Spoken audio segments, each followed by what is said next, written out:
And welcome. This is Jamb here. 2014 government pass question. Question number 28 says. Question number 28 says the division of powers between the federal and regional governments into exclusive, concurrent, and residual list was done by the dash. The division of powers between the federal and regional government into exclusive, concurrent, and residual list was done by the dash.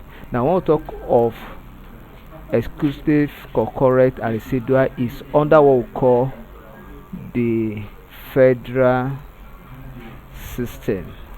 The federal system. The option A says 1999 Constitution. B say Independence Constitution.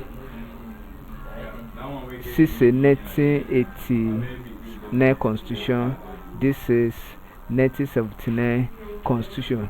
And when we talk of 1989 Constitution, that is the fourth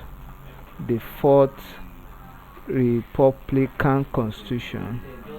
Fourth Republican Constitution. An independent constitution came into being in 1960. That is independent constitution. When we talk of 1989 constitution. 1989 constitution happened to be the third Republican Constitution. So the 1979 happened to be the second Republican Constitution. So the constitution that actually initiates the idea of exclusive and concurrent is independent constitution, which is B. Thank you, and kindly subscribe for more videos.